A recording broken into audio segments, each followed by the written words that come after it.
Things got serious. The fiberglass is out. Yeah, baby! So this is typical how we work in South Africa. One person working and 3 managers. After 24 hours of searching for flight tickets, we finally managed. We're gonna leave in the next 2 hours to go check in, and yeah, we have to stay in this room until they come and escort us to the airport. We bought an old abandoned catamaran, spent 2 years rebuilding her, and embarked on a 7,000-mile journey across the Atlantic Ocean to our dream cruising grounds, the beautiful Caribbean. Subscribe below and follow the adventure as we explore our way up the Caribbean chain of islands to the beautiful Bahamas.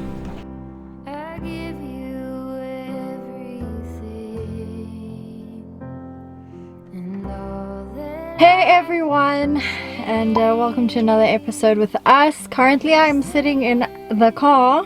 We are in South Africa, as a few of you might know. If you do not know, we are back in South Africa. It's been a long 2 months.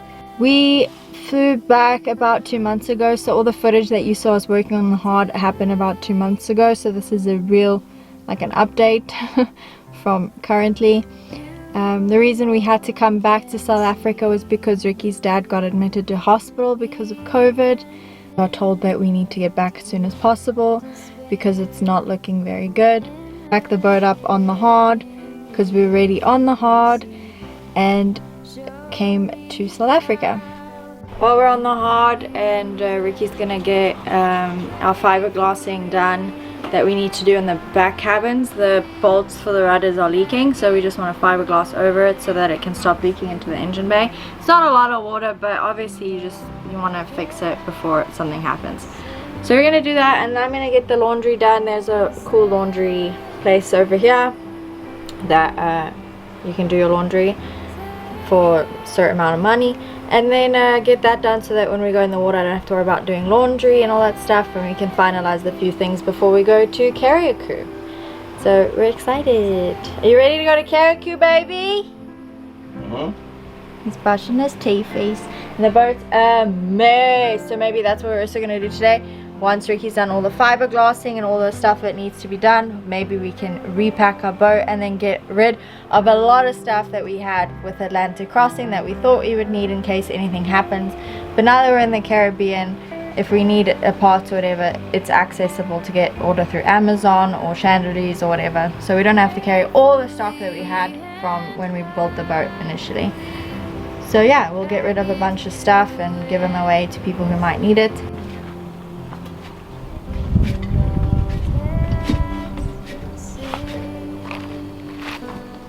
Do you like life on the hard, baby? No. Life is hard on the hard. Life is hard on the hard.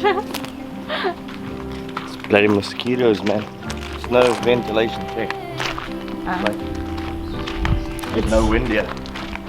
It's very hot on the hard, and there are a lot of mosquitoes. I think it would be good if there was a hurricane to be here, actually. Good. Oh, like pulled out? Check at the hills. It's like super well protected, so a lot of the wind would die down in here. And I don't think, well, I know for a fact we don't experience nowhere near the amount of wind that you out there.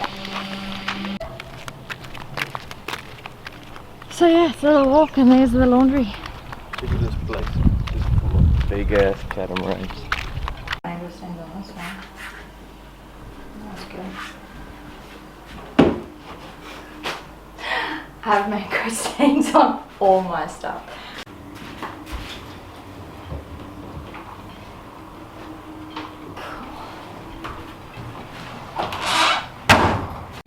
Oh, shut it on. Gotta give it a spray for good luck. This one was soft enough. I had to do that one. Okay.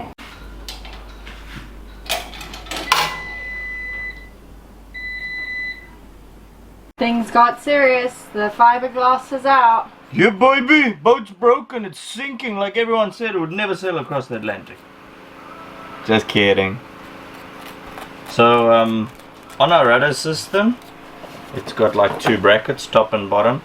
I've never been a fan of it, but I wasn't going to cut this stern off in South Africa, remove that, put a solid glass tube in with Vesconite bushings, which is what I should have done, granted, let me say that, but that would have taken lots of time, more money and all of that. So all I'm doing now is just patching the bottom plate on so that it will never leak, because it's bolted on from both sides with 5200. But there's a little bit of a, I wouldn't say it's a leak, it's like a little drip, but it's drip, drip, drip, and I really don't want any water in the engine room, especially salt water. So I'm just going to patch it up, and then if we haul out the boat one day close to like really good hardware stores where we got all the supplies there and it's a cheap marina, I'll cut the sterns off and put 2 new solid tubes in and make it really nice. And that's if I feel like it, because the system's overbuilt anyways, there's no doubt about that. So this is more just to stop a little drip. I got chop.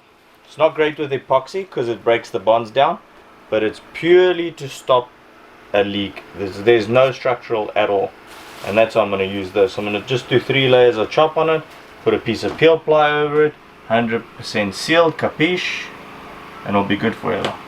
Ricky started the job and then we didn't realize we didn't have chop strand, and I was like, because we thought we did. I don't keep chop at all. Yeah, we don't keep chop. Bi-Ax and The more expensive fiberglass we have, and then the cheaper stuff we don't have.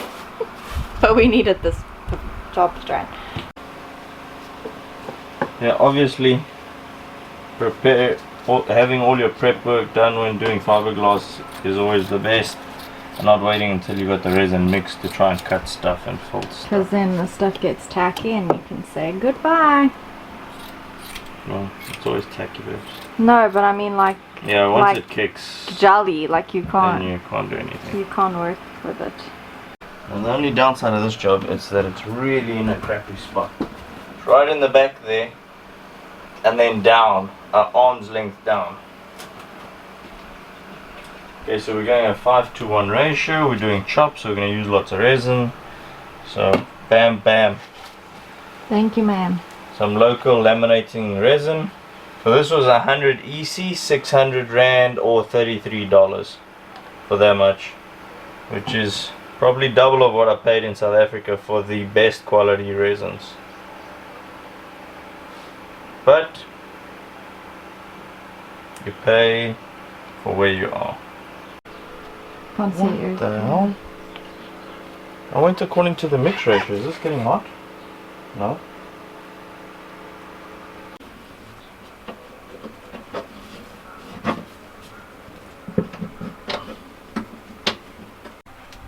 Since Ricky drained the cell drives when doing a service on them, we gotta put the oil back in. Yeah, and they just take normal engine oil, which is quite surprising, but that's what's spec'd on them, and that's what we're going for.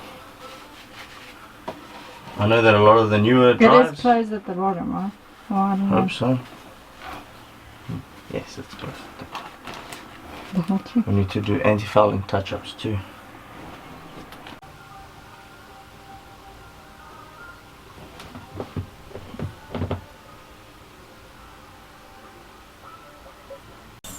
Right, then I take this and I put it where?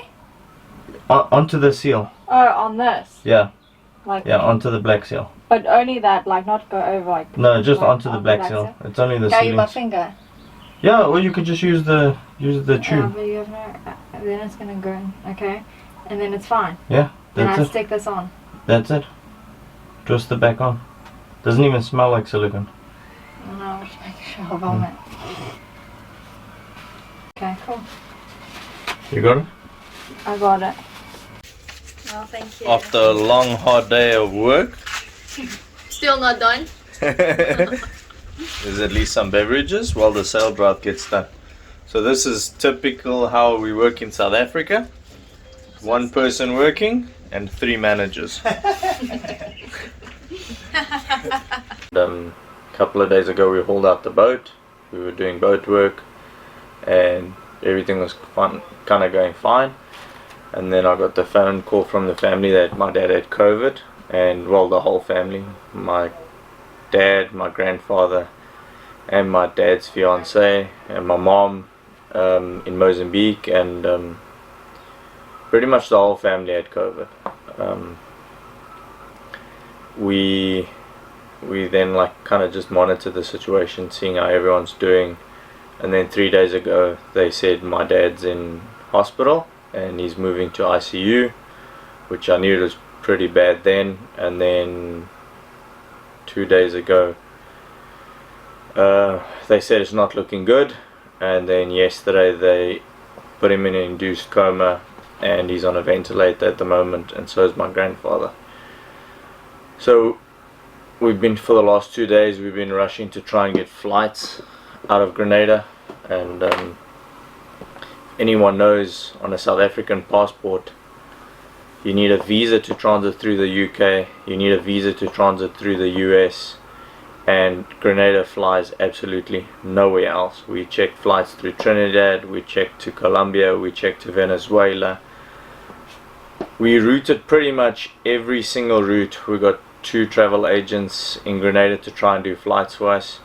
We got a travel agent in America to try and do flights for us, that would go around these areas without us flying to Barbados, doing quarantine, going to the embassy, trying to apply for a transit visa that we're talking like €1,000 or £1,000 to get the results within 24 hours, and it's not guaranteed they'll give it to us.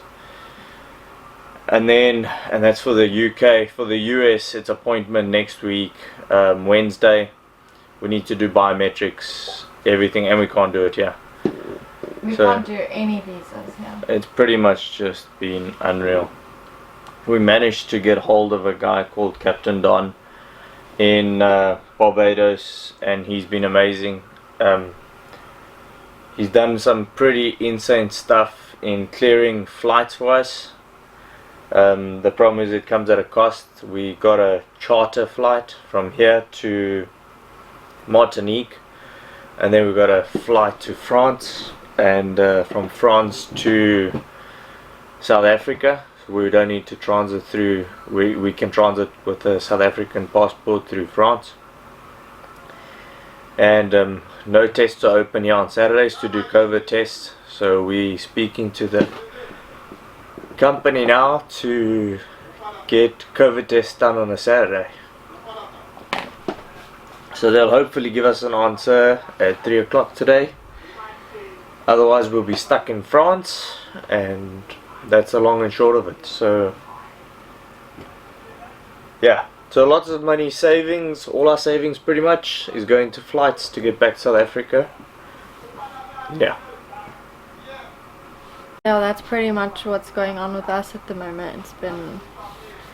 But that's one of the biggest downfalls of sailing, and you leave your family and things like this happen. You feel so helpless, and it's just even worse trying to get a ticket back. And yeah, so it's really tough, but I believe everything's gonna work out okay, and once it's all over and Ricky's dad's awake and running again, then we can come back to our boat and carry on our adventure. Then the other problem we face is our cards, our South African cards, they credit cards, and they're fine if you go to a store and you try and swipe it. But the charter flights, before they even get wheels up from where they're flying, I assume they're flying from Martinique, they need deposits. So we can't really do EFTs to them because my bank sends me a request saying, can we approve this? And they're sending that request to a South African phone number. I phoned the bank, I tried to change the number. They said you cannot change the number. I need to be present in the bank with all my identification to try and change one of those documents. But they've given me another number, and I'm going to try phone them and then try and do an international electronic funds transfer, but that could take 48 to 52 hours. It's Friday today, it's weekend, the banks are closed, and I'm trying to get approval to pay a French company somewhere on the island. It looks dodgy as hell if you look at it from a banking side from South Africa. But yeah, that's what we're trying to do. If we don't get the charter flight, we miss our flights to France, which are, we try to make them flexible, so they're flexible that we can move them forward and backwards. But moving it forward one day, we're talking $2,000-3,000 US difference in price. So we have to make the flight on Sunday. We have to be there on time. And the charter flight lands here at 4 o'clock on Sunday. If we can get them deposit, if we can't, they just don't come. And I can understand it. Some random dudes phoning from Grenada trying to get things sent. They still need sureties at the end of the day. After 24 hours of searching for flight tickets, we finally managed to get it all sorted out, and now we got to prep the boat to be on the hard for storage, which means there's a few things we got to get ready before we go besides packing our suitcases and leaving. So we had to remove all our sails. That's a requirement of the boatyard. In case flapping had to happen or something, it doesn't put anyone else's boat at risk. We just ran fresh water through our inboards, and then we'll run fresh water through our outboards and fresh water through our saltwater supply. Then we're going to cover our sea cocks and close them, just so that there's no bugs that can crawl into our sea cocks and into the boat. We'll pickle our water maker and flush it out. We'll remove all our perishable foods, and then we'll get some bug bombs and place them around the boat, just so that if there are any bugs, they won't make it. And then yeah, and then we'll put little dehumidifying bucket things, I don't know what you call them, all around the boat to just prevent and help with the mold accumulation, because it is pretty humid here, and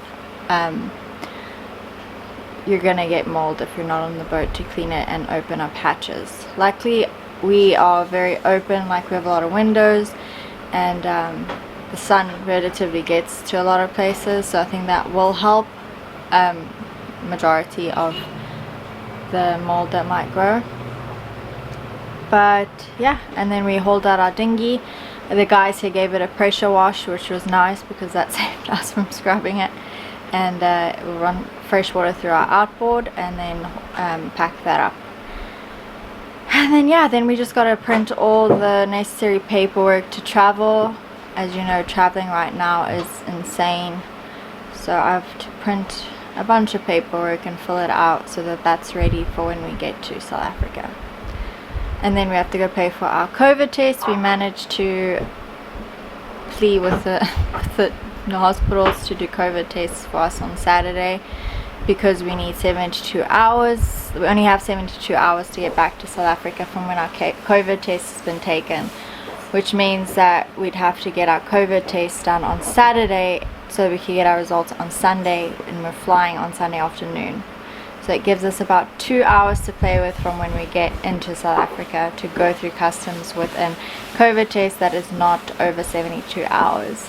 So yeah, it's been a lot of mathematics that we've had to calculate when to do what, and it's been crazy. This last week has been absolutely nuts. So yeah, so to us, family is extremely important. A lot of people made comments saying they wouldn't have done it, but to us, you know, our family is number one. It comes first before anything.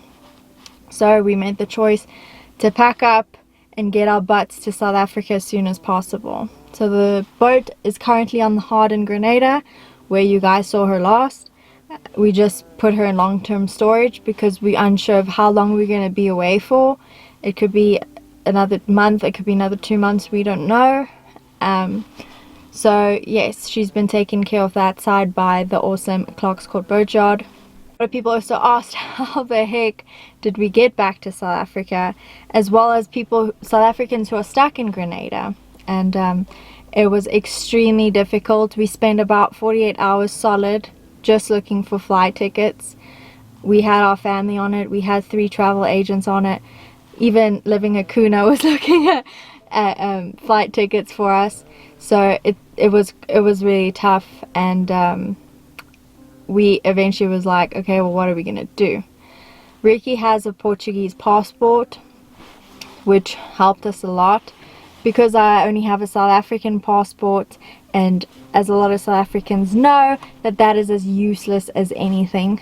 I couldn't fly into the US because I needed a visa. I couldn't fly to the UK because I needed a visa. I couldn't fly to Europe because I needed a visa, and not just a tourist visa, just to travel within the airport, like a transiting through the airport. I needed a transit visa, and unfortunately I couldn't apply for any of that in Grenada. I had to go to Barbados and then apply for it there, which means I would have to fly to Barbados, do quarantine and all that stuff, and then still apply, which could take up to 3 weeks. So that wasn't an option for us because it was an emergency. Ricky phoned the Portuguese consulate in Barbados, and the French consulate answered and was absolutely amazing. So Captain Don, if you ever see this, thank you so much.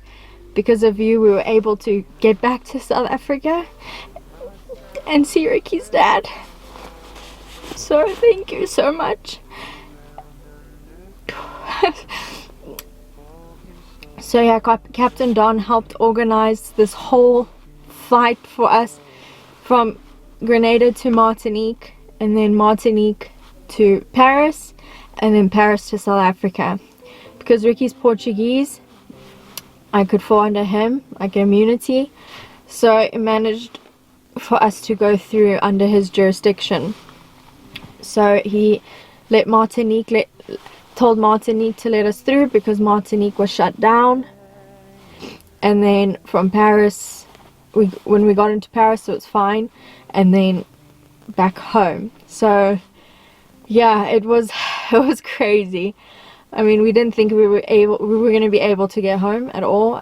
Ricky wasn't even considering it, but I was considering that I stay behind and he comes through.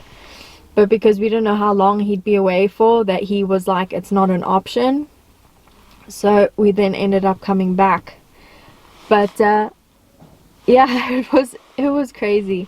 The day we left Grenada for Martinique, we received the message that Ricky's grandpa had passed away as well, because his grandpa had gone with his dad as well. They both had COVID, went to the hospital, and his grandpa unfortunately did not make it.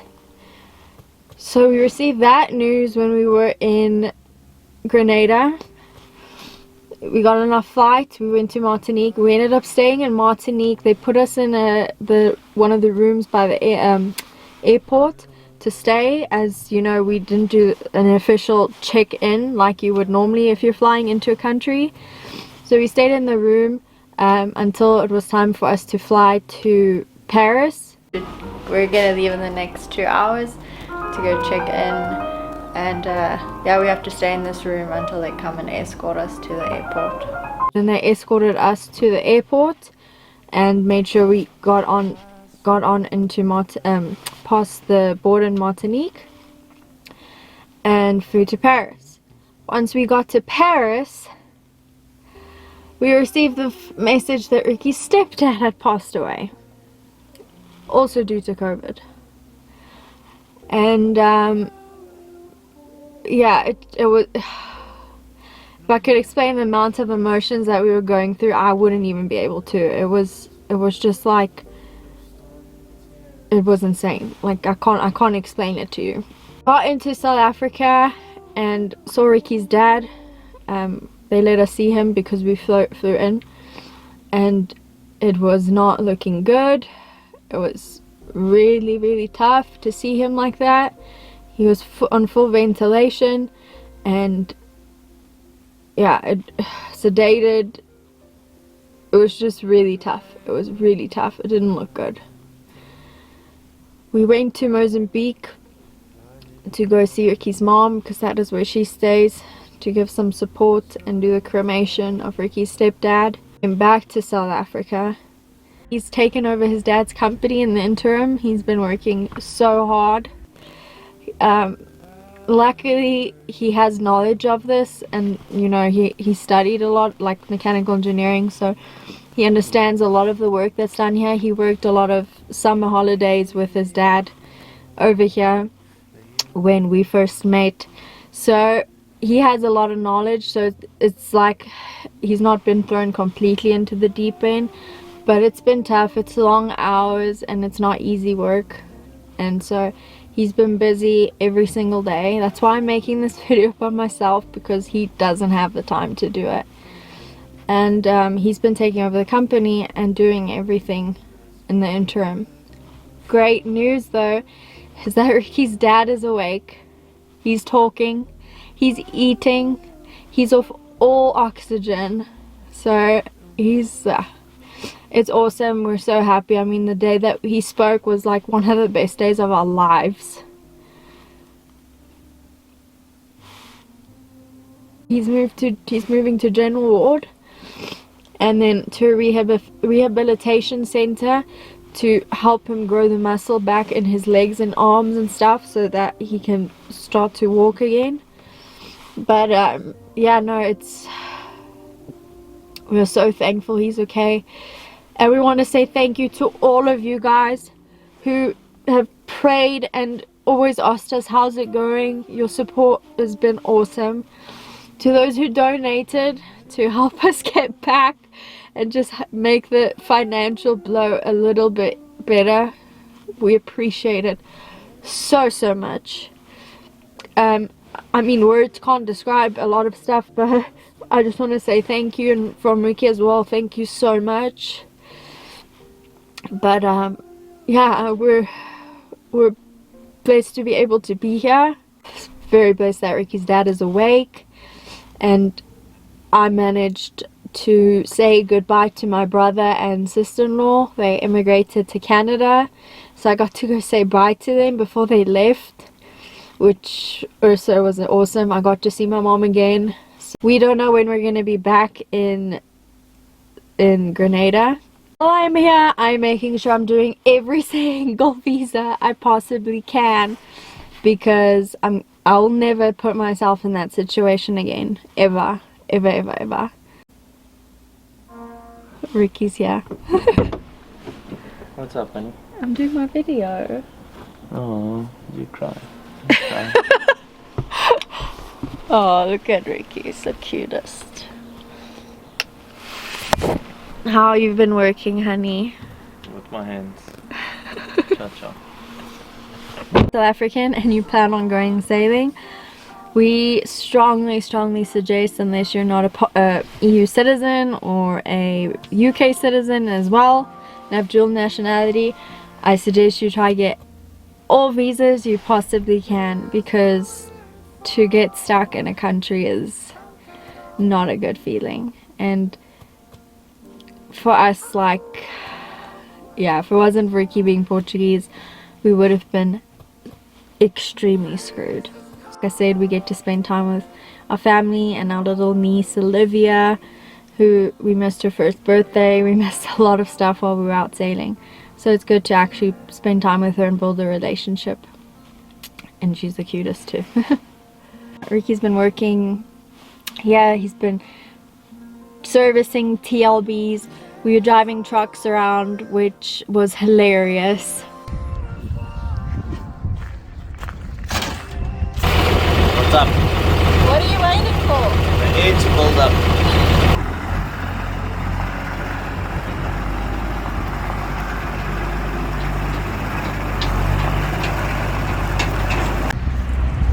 Ricky's taking me out on a date. New wheels. Picked me up. What happens when the truck driver doesn't pitch up? Then we've got to drive. Come.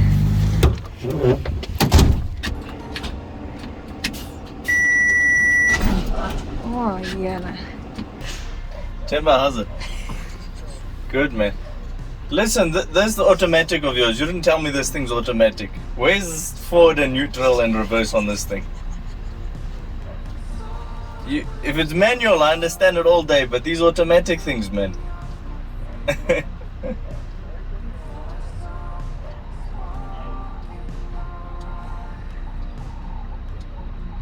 On not by the wiper side. Thanks, YouTube.